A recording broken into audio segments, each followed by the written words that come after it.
gentlemen, welcome to Money Trail with me, Amir Arfat. Today, the international banking cartel, from the Rothschilds to the House of Morgan to the Federal Reserve. Who controls the world's money? The four horsemen of banking, Bank of America, JP Morgan Chase, Citigroup, and Wells Fargo, own the four horsemen of oil, ExxonMobil, Royal Dutch Shell, BP, and Chevron Texaco. In tandem with Deutsche Bank, BNP, Barclays, and other European old money behemoths. But their monopoly over the global economy does not end at the edge of the oil patch. According to company 10-K filings to the SEC, the four horsemen of banking are among the top 10 stockholders of virtually every Fortune 500 corporation. The fact is 52% of the New York Fed is owned by these 8 families. It's the Rockefellers, the Rothschilds, Goldman Sachs, Lehmans, Lazards, Warburgs, Kuhn-Loebs, and Israel Moses Seifs. And the latter family, that goes back to the Genoese bankers, you know, when they first moved into Europe. And these are just really old families. And you know the saying, money begets more money, you know, you got to have money to make money. Well, guess what? These people had money in the 16th century, whatever. And so, you know, many people estimate that the Rothschilds, the richest of these families, are worth over $100 trillion. The international banking cartel is a consortium of about 15 to 20 to 25 international banks of large magnitude with large amounts of political influence. These are the too big to fail banks around the world. They're too big to fail. They're too big to jail. And they are essentially the ones who control the private central banks of the world, because in most countries, United States, Britain, Germany, Japan, and so on down the line, the central bank is a privately controlled institution, even if it's not always, formally speaking, privately owned. The control that these banking families exert over the global economy cannot be overstated and is quite intentionally shrouded in secrecy. Their corporate media arm is quick to discredit any information exposing this private central banking cartel as conspiracy theory, yet the facts remain. And what my book is about is how they've established this total monopoly over the 3 most valuable commodities in the world: guns, drugs, and oil. And then, worse yet, they've taken over the central banks of every country, not just the Federal Reserve, but you know, the Bank of England, the Bundesbank, the Bank of France, Bank of Australia. I mean, you name it. And it's just stranger than fiction that this can happen. But you know, these banking cartels with our fiat currency system, where they can, you know, print more money, lend out more money than they actually have in reserve, and the government backs it. We have the Royal Bank of Scotland. We have HSBC, that's the old Hong Kong, Shanghai Banking Corporation. Lloyds Bank, TSB, that has absorbed HBOS, Building Society. That is followed then by Bank of America, Citigroup, JP Morgan Chase, UBS, Credit Suisse, Deutsche Bank and Westdeutsche Landesbank of Germany, Société Générale of France, the Bank of Tokyo Mitsubishi UJF, Norinchukin of Japan, Royal Bank of Canada, and Rabobank of the Netherlands. Now that group, 15, 16 banks, that is essentially the heart of the cartel. One important repository for the wealth of the global oligarchy that owns these bank holding companies is U.S. Trust Corporation, founded in 1853 and now owned by Bank of America. A recent U.S. Trust corporate director and honorary trustee was Walter Rothschild. Other directors included Daniel Davison of JP Morgan Chase, Richard Tucker of ExxonMobil, Daniel Roberts of Citigroup, and Marshall Schwartz of Morgan Stanley. Basically, it's like these families are running this printing press, and they get countries in debt, they get individuals in debt, they get companies in debt, and when those people go into debt and can't pay their loans back, then these bankers come in and seize the real asset, which is the house, the car, the Mexican National Cement Company, which is what they did in the Mexican debt crisis in 1997. The way they got out of that was they handed over other state assets to Asarco, and B&N took over the whole railroad in Mexico. And, you know, it's a scam. And now the world's biggest and perhaps oldest modern banking family. Ladies and gentlemen, the Rothschilds.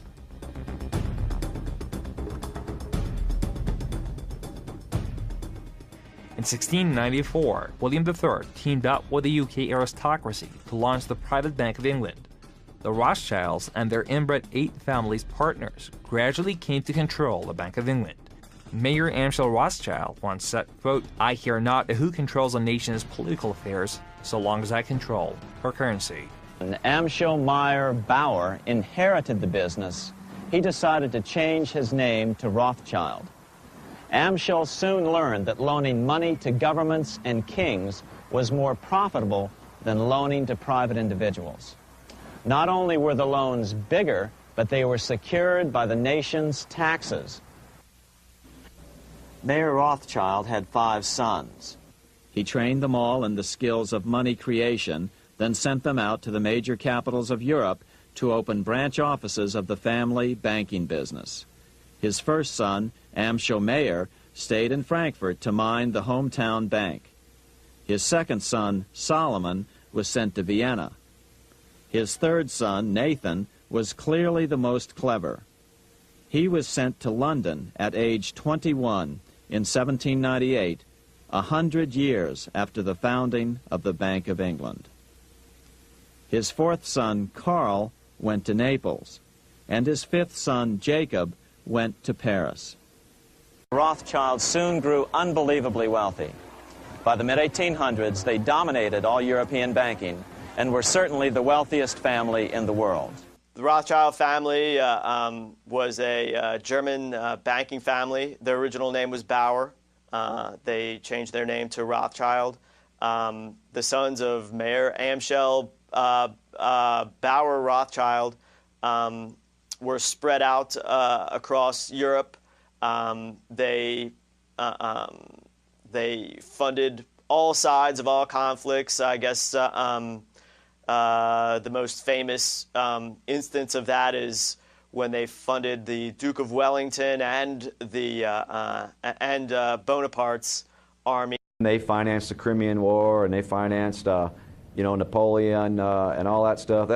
Wellington, both sides of that conflict, and that was the pattern. They started getting the royal families of Europe into debt to them, so they'd owe them money.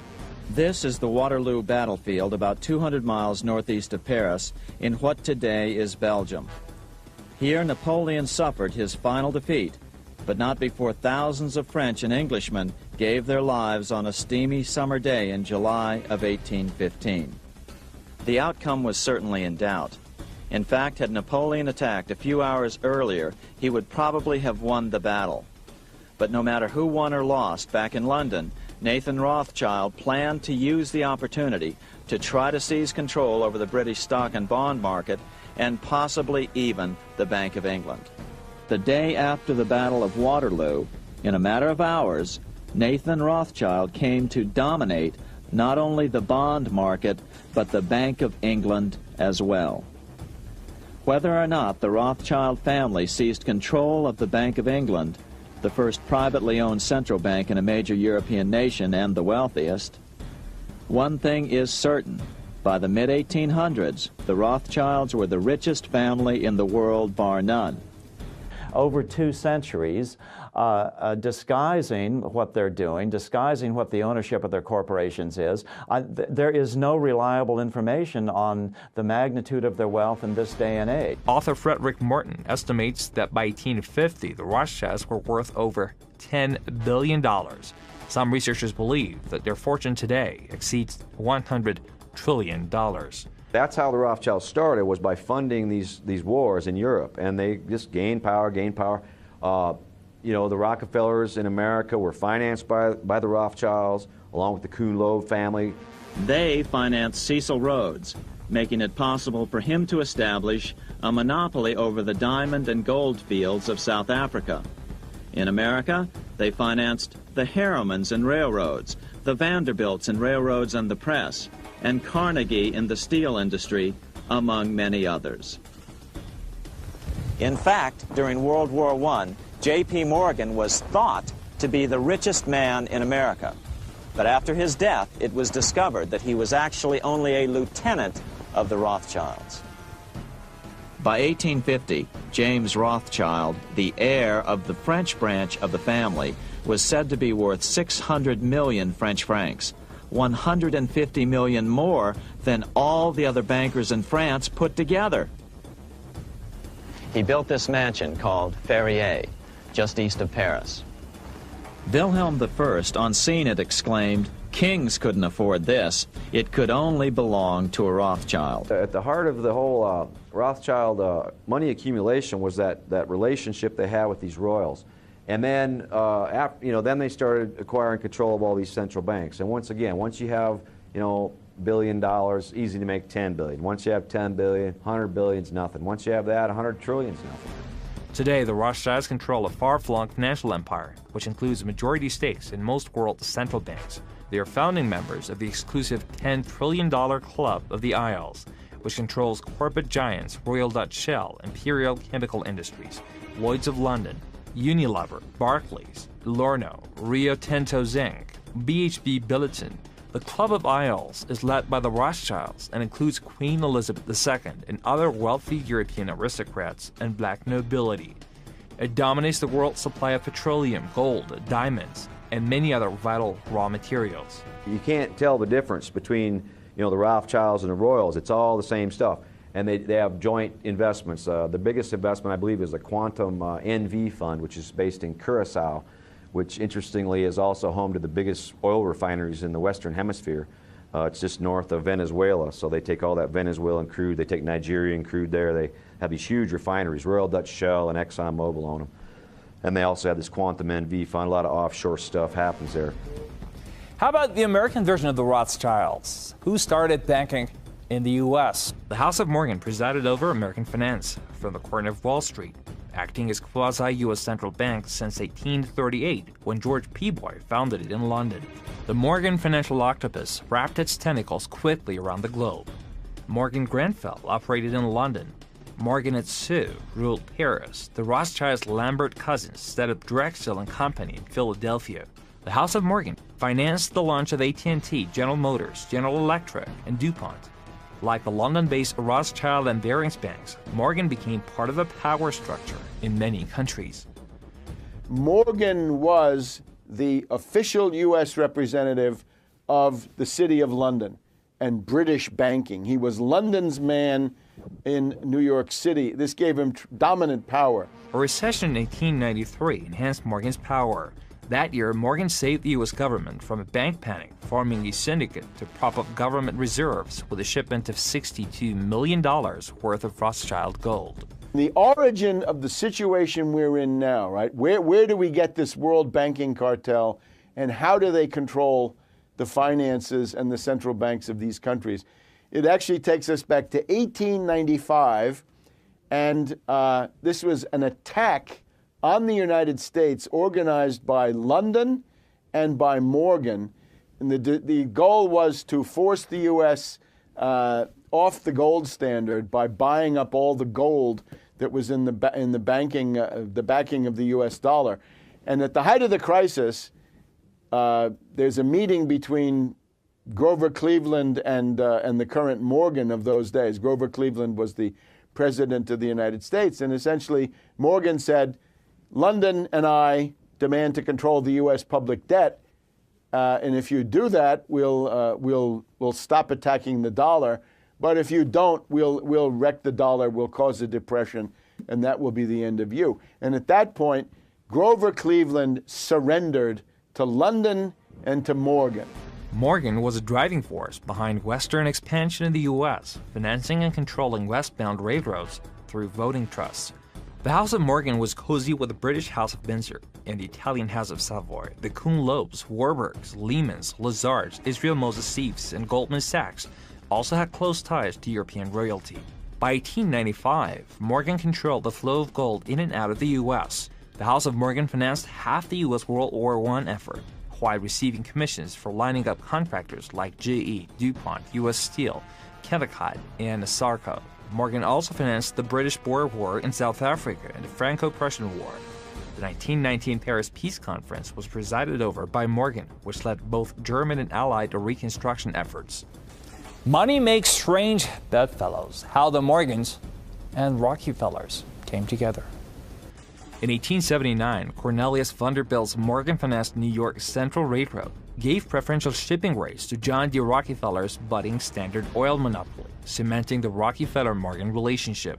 Morgan and Edward Harriman's banker Kuhn Loeb held a monopoly over the railroads, while banking dynasties Lehman, Goldman Sachs, and Lazard joined the Rockefellers in controlling the U.S. industrial base. The Morgans financed all the railroads, and Rockefeller at that time was, just another guy on the oil patch. And what he did is he cut deals with the railroads based on volume, that they would transport his crude at a better rate than other people got. And so, not only that, but he started selling oil. He started selling oil below cost to refiners. And what that did is it drove a lot of wildcatters out of business in Texas, Louisiana, because that you can't sell oil for less than the price it costs to produce, right? Unless you're John Rockefeller. And so he ran them out of business, and then he bought all the refineries.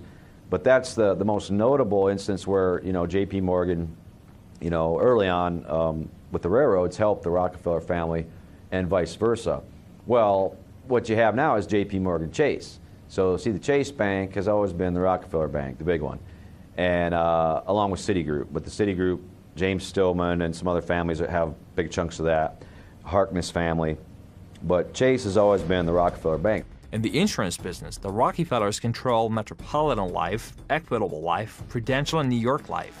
The Rockefeller banks control 25% of all assets of the 50 largest U.S. commercial banks and 30% of all assets of the 50 largest insurance companies. Companies under Rockefeller control include ExxonMobil, Chevron Texaco, BP, Marathon Oil, Freeport McMoran, Quaker Oats, Asarco, United Delta, Northwest, ITT, International Harvester, Xerox, Boeing, Westinghouse, Hewlett-Packard, Honeywell, International Paper, Pfizer, Motorola, Union Carbide, and General Foods.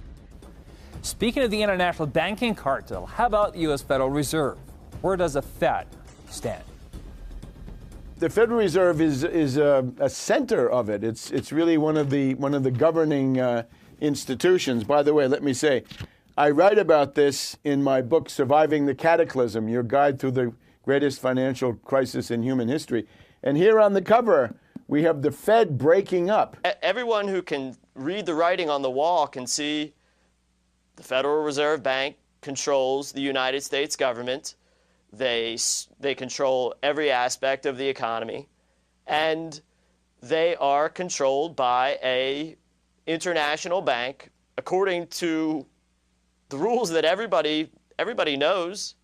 Basel III. That's the rules by which all the private central banks operate, and it's set in a foreign country, which means the Federal Reserve Bank is a treasonous institution that destroys or has destroyed American sovereignty, as has the European Central Bank and the banks around the world, as has, every nation where these Rothschild central banks operate out of. How about the central bank of all central banks? The Bank for International Settlements in Basel, Switzerland. The Bank for International Settlements is the most powerful bank in the world, a global central bank for the 8 families who control the private central banks of almost all Western and developing nations. The Bank for International Settlements is owned by the Federal Reserve, Bank of England, Bank of Italy, Bank of Canada, Swiss National Bank, Netherlands Bank, Bundesbank, and Bank of France. Naturally, it's a sinister institution, right? Secretive, wealthy, with no accountability, no transparency, no TV cameras, no nothing, all secret. This is the kind of thing that would have to end. It's hard to find out about it, for sure. This BIS crowd, Bank of International Settlements, it's in Basel, Switzerland. It's a central bank for central bankers. It keeps its head low. It's owned by the same families. And basically only comes out in times of extreme crisis. The Bank for International Settlements has been operating in Basel since, I believe, 1931, 1932. And it grows out of a distant world, but which is not so dissimilar from our own world. If you go back to the period after World War I, the most dangerous kind of financial debt were the reparations that Germany was required to pay billions and billions of dollars as a result of losing World War I and being blamed for World War I, which was not historically true. But it was impossible to have the reparations paid. Germany simply could not pay. Lord Keynes saw this at the time. Many others saw it at the time. So there were constant attempts to reorganize the reparations and keep them going. One was the Dawes Plan of 1923-24, and then there was the Young Plan of 1931-32, which also created the Bank for International Settlement. Historian Carroll Quigley wrote in his epic book Tragedy and Hope, the Bank for International Settlements was part of a plan to, quote, create a world system of financial control in private hands able to dominate the political system of each country and the economy of the world as a whole, to be controlled in a feudalistic fashion by the central banks of the world acting in concert by secret agreements. The international banking cartel that controls the central banks of all but 3 nations operates under the rules set by an international body called the Bank for International Settlements in Basel, Switzerland. And the central banks of the world, from the United States to Russia to China, they all operate under Basel III, is what's being transitioned into now. And Basel III is the rules by which all of these banks operate. And there's, complex organizations, international organizations, and secret societies that carry out the will of these banks. And, the leadership of those groups are the major stockholders of the Bank for International Settlements. The Bank for International Settlements holds at least 10% of monetary reserves for at least 80 of the world's central banks, the IMF, and other multilateral institutions. It serves as financial agent for international agreements, collects information on the global economy, and serves as lender of last resort to prevent global financial collapse. It served as conduit for 8 families' funding of Adolf Hitler, led by Warburg's Henry Schroeder, and Mendelssohn Bank of Amsterdam. Many researchers assert the Bank for International Settlements is a detonator of global drug money laundering.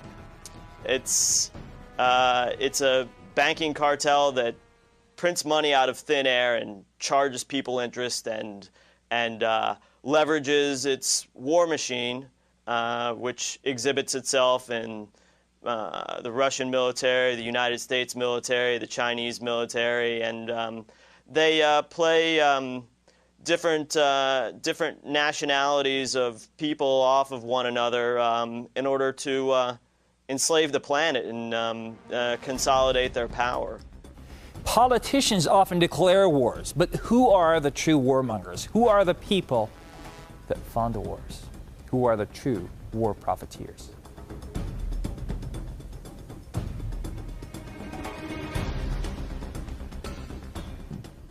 The controlling of the money supply and the economy is only a portion of the power the international bankers wield against us. The next tool for profit and control is war. Since the inception of the Federal Reserve in 1913, it seems as if we have been in a perpetual war at one place or another. There's a reason for this. It's important to understand that the most lucrative thing that can happen for the international bankers is war, for it forces the country to borrow even more money from the Federal Reserve Bank at interest. Not only that, but they have heavy investments in the weapons manufacturers. Guns, drugs, oil. If you look at the numbers, it's the 3 most valuable commodities in the world. So if you're a banker, you're going to want war. You can sell oil to both sides, you can sell guns to both sides, and you can run drugs through the war zone and nobody will know where it's going, and launder that money easily. Big old stacks of $100 bills, also gold and diamonds, all these things go through war zones as currency.